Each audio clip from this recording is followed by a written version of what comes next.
Il existe une loi en ingénierie du son que 99% des ingénieurs du son connaissent et que 99% des artistes ignorent, à leur risque et péril, bien évidemment. Et cette loi est toute simple. Qu'est-ce qu'elle nous raconte? Elle nous dit juste qu'un amplificateur ne corrige jamais la source. Voilà. Il ne fait qu'augmenter le volume de ce qui est déjà là. Qu'est-ce que ça veut dire? Ça veut dire que si on envoie un signal pur dans un amplificateur, dans des enceintes de stade ou de salle, on obtient un concert harmonieux et on est bon. Si on envoie un signal parasité, donc avec du bruit blanc, avec un Larsen, avec un signal très faible et qu'on vient monter le volume au maximum, on n'obtient pas de la musique, on obtient simplement du chaos. Et à ce moment-là, le public va se boucher les oreilles. Pourquoi je te parle aujourd'hui de physique acoustique? C'est parce que tu fais exactement la même erreur avec ta carrière, c'est que tu recherches les amplificateurs. Tu recherches des labels, tu recherches une émission miracle comme la Starac ou The Voice, tu recherches du buzz à tout prix sur toutes les plateformes que tu peux trouver et la plupart du temps sur TikTok. Et le truc, c'est que tu crois que ces plateformes, ces outils vont te transformer. C'est complètement faux, ces outils ne transforment pas, ils t'amplifient, tout simplement. Tu sais, je vais te raconter, j'ai passé plus de 5 ans, cette année, je m'y remets, assis dans les fauteuils du jury des présélections de The Voice, dans le sud de la France. J'ai eu accès à des données que tu ne vois pas. J'ai vu des artistes gagner, j'ai vu des artistes signer, j'ai vu des artistes être propulsés devant 5 millions de téléspectateurs. Et l'amplificateur, du coup, était tourné au maximum. Qu'est-ce qu'on a observé 6 mois après? Évidemment, pour la majorité, le néant, le silence, la dépression. Et pourquoi? C'est pas que l'émission fait des fausses promesses, c'est pas que l'émission n'est pas une chose à aller faire. Tout simplement, c'est parce que l'émission a amplifié leur vide intérieur. Ça a amplifié leur insécurité, ça a amplifié le besoin désespéré d'être aimé à ce moment-là. Et en fait, ça a juste diffusé leur signal de survie en haute définition devant 5 millions de téléspectateurs. Et le public, les téléspectateurs font quelque chose qui est tout à fait normal et humain face à ça. Ils fuient, tout simplement. Quand on a un signal en fait en haute définition de détresse. Et qu'est-ce qui se cache derrière la détresse? C'est cette envie, ce désir qui a le mode survie. Le public fuit. Et si tu crois que la visibilité aujourd'hui est ta solution et la seule chose qui te manque, prépare-toi à une humiliation publique et à une grosse descente aux enfers dans les prochains mois qui arrivent. Parce que si on regarde froidement ta situation aujourd'hui, très factuellement, je vais te poser une question. Aujourd'hui, sans label, sans télé, avec tes simples réseaux sociaux, est-ce que tu attires naturellement des gens? Est-ce que tu retiens l'attention? Est-ce que les opportunités viennent à toi naturellement? Si la réponse est non, ce n'est pas que tu manques de lumière, c'est que tu as un signal source qui est parasité. Donc tu es dans une situation que j'appelle cliniquement être neurologiquement fermé. Qu'est-ce que j'appelle être neurologiquement fermé? Tout simplement, c'est qu'aujourd'hui, ton système nerveux est en mode survie. Tu as activé l'amygdale. Donc pour te protéger, tu as toujours ce signal de défense, donc les micro-expressions qui sont fermées.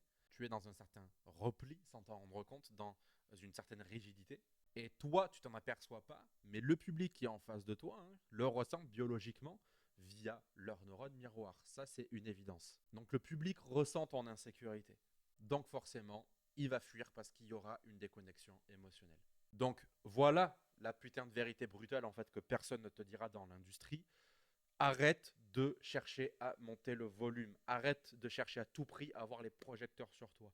Il faut que tu arrêtes de chercher les opportunités. Tu n'as pas besoin d'amplificateur. Parce que si tu amplifies un signal fermé, tu amplifies ton propre rejet.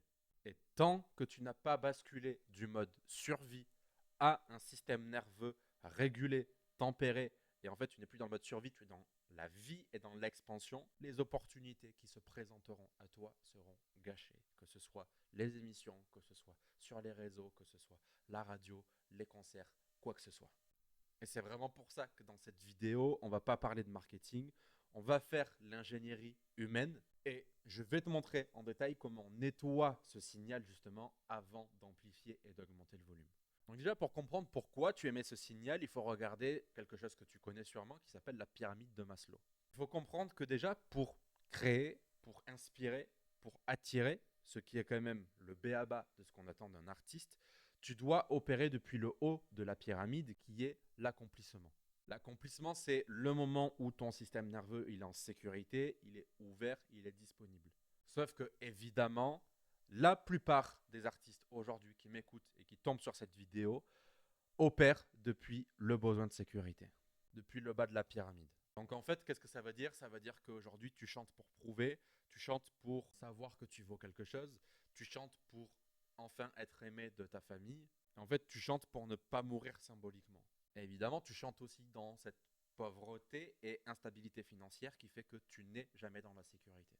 Et quand tu es dans cet état, ton corps, il est inondé de cortisol. Comme je l'ai dit, tu es en mode survie. Et en mode survie, le cerveau déconnecte toutes les fonctions supérieures, la créativité, l'empathie, l'écoute, le charisme, pour concentrer l'énergie, évidemment, sur la défense. Quand on est en mode survie et que l'amygdale pense qu'on va mourir, évidemment, il vaut mieux savoir courir vite que de chanter. Et c'est vraiment ça le drame, c'est parce que tu essaies de séduire au final ton public, donc avec des fonctions qu'on qualifie de supérieures, alors que ton corps, lui, il est en mode danger, la fonction qui est intérieure. Et c'est cette dissonance, en fait, cognitive qui tue ta carrière tous les jours. Voilà, je préfère être sincère avec toi parce que tu essaies de construire ton bâtiment, tu essaies de construire ton gratte-ciel sur un sol qui est complètement instable.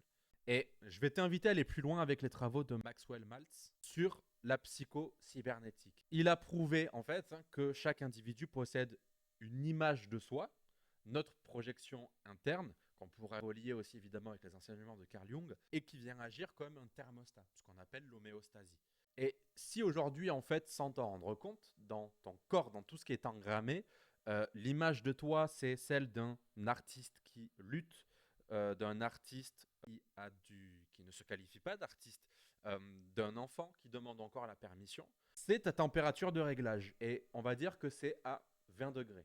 Si du jour au lendemain, tu as une émission comme The Voice, en fait, qui te projette soudainement, qui te propulse soudainement, tu vas avoir un pic à 100 degrés. Tu vas avoir une surchauffe. Pourquoi? Parce que tu vas avoir de l'attention, tu vas avoir du succès, tu vas avoir cette impression d'un coup d'être dans l'abondance, sauf que ton mécanisme cybernétique, lui, va détecter une erreur.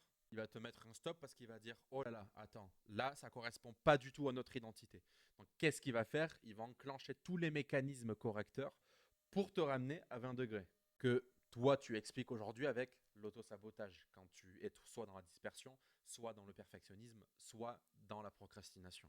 Et je préfère être clair avec toi, je te le redis du coup, mais l'autosabotage, ce n'est pas une maladie, c'est vraiment une régulation thermique. Donc, tant que tu n'as pas modifié l'image de toi à l'intérieur, vraiment à l'intérieur, c'est-à-dire le réglage du thermostat, avant n'importe quelle opportunité, la sortie d'un single, la mise en avant sur les réseaux, une émission télé, ton système fera tout pour annuler ton succès sans t'en rendre compte et te ramener à ton niveau de sécurité connu.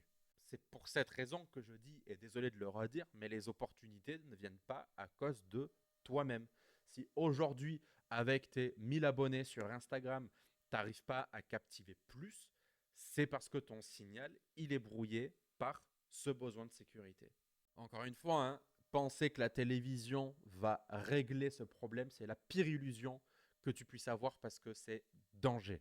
La télévision ne répare pas le signal, elle ne fait que le diffuser beaucoup plus fort. Donc, comme je t'ai dit tout à l'heure, arrête de vouloir chercher le volume, arrête de vouloir chercher les opportunités, arrête de vouloir chercher les amplificateurs. Le travail, il n'est pas aujourd'hui sur l'extérieur, il est sur l'intérieur. Mais du coup, comment on nettoie le signal source? Pour ce faire, il y a 3 phases. La première phase, c'est la régulation nerveuse. On est vraiment sur la base neurobiologique. Il faut que tu apprennes à ton système nerveux que l'exposition que tu veux lui offrir, celle pour laquelle tu te lèves tous les jours, n'est pas un danger. Parce qu'aujourd'hui, c'est ça la dissonance que tu ressens tous les jours à l'intérieur, que tu te dis, mais putain, mais je ne comprends pas pourquoi je ne fais pas les actions que je sais pourtant bonnes pour moi. Pourquoi tous les jours, j'ai la boule au ventre. Pourquoi je suis bête en fait sur ce que je suis en train de faire. Pourquoi je n'ai pas les résultats. C'est parce qu'il y a cette dissonance neurologique à l'intérieur de ton système nerveux qui veut te garder dans le connu et de ton soi profond qui rêve d'avoir cette carrière. Donc, il faut sortir à tout prix du mode survie. La deuxième étape, c'est la reprogrammation identitaire. Comme j'ai dit tout à l'heure, c'est la psycho-cybernétique. il faut ajuster le thermostat interne pour tolérer le succès sans sabotage. Tant que le succès à l'intérieur de ton système nerveux est vu comme une anomalie, il va toujours y avoir la mise à jour pour te ramener à un niveau normal. Donc il faut lui faire comprendre que la carrière que tu décides d'avoir est le niveau normal. Évidemment, il faut combler les besoins de sécurité. Il ne faut plus demander au public ou à l'industrie de te rassurer, c'est à toi de rassurer l'industrie et ton public. Et tant que tu es dans cette quête de sécurité, tu ne peux pas avoir ta propre réalisation. Donc le public ne viendra pas. Donc les opportunités ne tomberont pas. Donc l'argent ne viendra pas. Évidemment, c'est pour ça que je travaille tout ça avec les artistes qu'on accompagne chez Artisia. Le but de ce travail de fond, c'est pas de faire de la technique vocale, c'est pas que de la technique marketing, c'est de la restructuration identitaire. On vient transformer en profondeur un système nerveux en mode défense en un système nerveux en mode conquête. Et quand je parle de conquête, évidemment, je parle de conquête qui est saine. Et c'est seulement une fois qu'il y a ce signal qui est clair que oui, on vient mettre toutes les stratégies en place et qu'on peut allumer l'amplificateur et que les résultats sont exponentiels. Donc, il y a bien un ordre précis.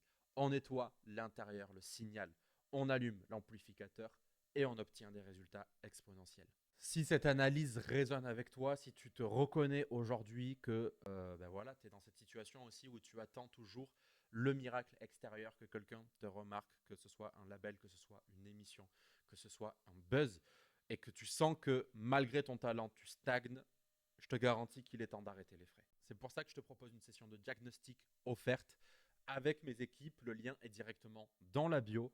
Le but, c'est de se prendre 45 minutes ensemble. C'est offert, c'est sans engagement. On prend le temps avec toi de regarder en profondeur l'état de ton système nerveux aujourd'hui, voir si tu es dans le mode survie ou dans le mode création. Et suivant ce qu'il en ressort, on te montrera tes blocages identitaires, les conflits que tu peux avoir entre l'image que tu as de toi-même et l'ambition qui se trouve derrière, et comment faire en sorte que les deux soient sur la même fréquence. Et évidemment, l'issue de ce diagnostic, si on voit qu'on peut t'amener encore plus loin dans ta carrière, parce que j'imagine que tu es au courant que ce n'est pas en 45 minutes qu'on va enlever tous tes blocages, qu'on va faire en sorte de trouver toute ta partie marketing et de te faire vivre de ta musique. S'il y a une synergie et que tu peux appliquer notre méthode complète, on t'expliquera en détail ce qu'on peut proposer avec Artisia, voir si ça peut être une suite logique pour toi ou pas. Mais dans tous les cas, voilà, c'est une démarche sérieuse pour les artistes qui veulent comprendre le mécanisme de leur propre stagnation et qui veulent prendre au sérieux leur carrière et s'offrir enfin la vie dont ils rêvent depuis longtemps. On se dit à très vite.